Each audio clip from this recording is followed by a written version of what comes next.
ધ્રાંગધ્રાના one વિભાગમાં નિવૃત્તિ મેળવ્યા પછી પણ અબોલ પશુ પક્ષીઓ માટે ખોરાક પાણીની અવિરત સેવા ચાલુ ફરજ ઉપરાંત નિવૃત્ત થયા પછી પણ 20 કિલોમીટર અંતરિયાળ વન વગડામાં પક્ષીઓની સેવા કરે છે. સુરેન્દ્રનગર જિલ્લાના ધ્રાંગધ્રા વન વિભાગમાં નોકરી કરતા જયંતિભાઈ દેગામા, જેઓ છેલ્લા 2 વર્ષથી નિવૃત્ત થયા હતા, તેમની ફરજ દરમિયાન તેમણે એક સંકલ્પ કર્યો હતો કે વન વગડામાં પશુ પંખીઓ, કીડિયારો જેવા સૂક્ષ્મ જીવોને પાણી ખોરાક મળી રહે તે માટે તેમની આ સેવાને અનેક લોકો પણ બિરદાવે છે. હાલ છેલ્લા 2 વર્ષથી જયંતિભાઈ દેગામા નિવૃત્ત થઈ ચૂક્યા છે, પરંતુ ધ્રાંગધ્રાના 20 કિલોમીટર અંતરિયાળ ગામડાઓમાં આવતા વન વગડામાં રહેતા પશુ પક્ષીઓ તેમજ કીડિયારુઓને હાલ ચૈત્ર મહિનામાં તપતો ભગવાન સૂર્યનારાયણના તેજ તાપમાં પણ સવારના સમયે દરરોજ નિત્યક્રમ મુજબ 350 જેટલી બોટલોમાં પક્ષીઓ માટે જળ ઉપરાંત વનવગડામાં રહેતા પશુઓ તેમજ શ્વાનો માટે રોટલાઓ તથા નાનામાં નાનું જીવ એટલે કે કીડી, આ કીડીઓ માટે કીડિયારું પૂરવામાં આવે છે. નિવૃત્ત વન વિભાગના કર્મચારીની આ અનોખી સેવાને લોકોએ પણ બિરદાવી છે. તેમની આ જીવ સેવા ખરેખર સમાજ માટે એક પ્રેરણાદાયક છે. જ્યારે નિવૃત્ત વન વિભાગના કર્મચારી દ્વારા લોકોને એક અપીલ પણ કરવામાં આવી છે કે હાલ જે પક્ષીઓને તેલવાળા ગાંઠિયાઓ નાખવામાં આવે છે તે ગાંઠિયાથી પક્ષીઓને નુકસાની પહોંચે છે, એટલે ગાંઠિયા ન નાખવાની અપીલ પણ કરી હતી. મારું નામ જયંતિભાઈ દેગામા. હું સુરેન્દ્રનગર જિલ્લાના ધ્રાંગધ્રા તાલુકામાં સ્થાયી છું અને વન વિભાગની અંદર નોકરી કરતો હતો. એ સમય દરમિયાન મેં એવો સંકલ્પ કરેલો હતો કે વન વિભાગની અંદર જો મને કાયમી નોકરી મળશે તો વન વિભાગના કીડી, મકોડી, ચકલી, કૂતરા જે જનાવરો છે એની હું સેવા કરીશ. એ દરમિયાન મારો સંકલ્પ પરમ કૃપાળુ પરમાત્માની દયાથી પરિપૂર્ણ થયો. પછી મારી નોકરીના સમયની અંદર ફરજની અંદર હું થોડું કીડિયારું, કૂતરાને ખવડાવતો હતો. ત્યારબાદ મેં 2021ની માર્ચની અંદર હું રિટાયર્ડ થયો અને રિટાયર્ડ થયા પછી છેલ્લા 2 વર્ષથી હું સતત ચકલીઓને, કીડીઓને અને કૂતરાને વનવગડાની અંદર એટલે કે ધ્રાંગધ્રા તાલુકાના 20 કિલોમીટરના એરિયાની અંદર પક્ષીઓને ચણ નાખવા માટે જઉં છું. પક્ષીઓને વગડાની અંદર આશરે મારે 350 બોટલ ટીંગાય છે અને એ બોટલની અંદર મેં થાળી ફિટ કરેલી છે. એ થાળી બદલાવવા માટે બોટલ લઈને જઉં છું અને બદલાવું છું. ટોટલી 110 પોઈન્ટ છે. એ 110 પોઈન્ટ ઉપર રેગ્યુલર સવારે વહેલા ઉઠી અને ચકલીને ચણ નાખવા માટે, પક્ષીઓને પાણી નાખવા માટે, કૂતરાને ખવડાવવા માટે અને કીડીઓને કીડિયારું પૂરવા માટે રેગ્યુલર વહેલી સવારે 5:30 વાગે ઉઠી અને નીકળી જવાનું. અત્યારે ગરમીનો ટાઈમ છે એટલે કે ચૈત્ર મહિનો. ચૈત્ર મહિનાની અંદર કીડીઓને ચોમાસું નજીક આવે છે એટલે સંગ્રહ કરવો પડે છે. એટલે ચૈત્ર મહિનામાં એને ગરમી લાગે એટલે વહેલી સવારે કીડી નીકળે અને 10 વાગે પોતે પોતાના દરની અંદર પાછી વહી જાય. એટલે વહેલી સવારે જઈ અને એને કીડિયારું ખવડાવવું પડે છે. હું તમામ જે પ્રકૃતિ પ્રેમી અને માણસોને જણાવું છું કે મારી વિનંતી છે કે આપણે મોટા શહેરની અંદર, ગામડાની અંદર આપણે ચકલીઓને જે ગાંઠિયા અને જે ગળપણવાળું અથવા તો તેલવાળું ખવડાવી છીએ, જેના લીધે એની બોડીને ખૂબ જ નુકસાન કરે છે. એના હૃદય, કિડની અને વાળ અને ખૂબ જ નુકસાન થઈ રહ્યું છે. જેથી મારી તમામ દર્શકોને વિનંતી કે કોઈ પણ જે ગાંઠિયા અને જે તેલવાળી વસ્તુ ખાદ્ય છે એ નાખવી નહીં અને એને કુદરતે જે બનાવેલી છે વસ્તુ એ જ એને ચણને એવું નાખવું, એવી મારી તમામને વિનંતી છે.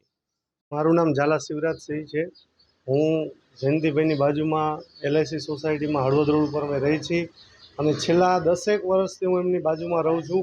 અને હું જ્યારે પણ જોઉં ત્યારે અબોલ જીવ માટે કંઈક ને કંઈક પ્રવૃત્તિ સતત એક્ટિવ કંઈક ને કંઈક પ્રવૃત્તિ કરતા રહે છે અને વર્ષોથી પોતાના ઇન્કમનો મોટો હિસ્સો કે જે કહેવાય પોતે નિવૃત્ત છે ફોરેસ્ટમાંથી, પણ મોટો હિસ્સો આ અબોલ જીવ માટે વાપરે છે. અને હું એમને પ્રાર્થના કરું છું ભગવાનને કે અમને આવી અથાગ મહેનત અને શક્તિ કરવાની કાયમ સ્વસ્થ રાખે. એ માટે હું ભગવાનને પ્રાર્થના કરું છું અને સતત આવી રીતે પ્રવૃત્તિ કરતા રહે એવી એમને શુભેચ્છા આપું. આપણા દરેક દર્શક મિત્રોને હું એમના વતી એક વિનંતી કરવા માગું છું, જે સતત ને સતત અમને જાણ કરતા હોય છે કે જેમ આપણે મનુષ્ય જંક ફૂડ ખાવાથી જેવું નુકસાન થાય છે કે આપણા શરીરના દરેક ઓર્ગન્સને, એવી જ રીતે તરેલું અને જે રાંધેલો ખોરાક પશુ પક્ષી ખાય તો એના દરેક અંગને નુકસાન થાય છે. તો હું તમને હાથ જોડી વિનંતી છે કે આવી રીતે કોઈ ગાંઠિયા છે કે કોઈ બીજું તળેલું વસ્તુ છે એ પક્ષીઓને ન આપવું. એ આપણે પૂન કરતાં વધારે પાપ કરી છીએ એ સમાન બની જાય છે. તો આપણે વિનંતી છે કે કોઈ પણ દર્શક કદાચ કોઈ આપતા હોય તો પણ આપણે એમને વિનંતી કરવી કે એને કુદરતે જે નેચર માટે બનાવેલું છે એ જ વસ્તુ એને આપવી. એ સિવાયની કોઈ પણ વસ્તુ આપી છે એને ફાયદા કરતાં નુકસાન વધારે કરે છે. તો આપણે કોઈએ ન આપવી એવી તમને બધાને વિનંતી છે.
Thank you.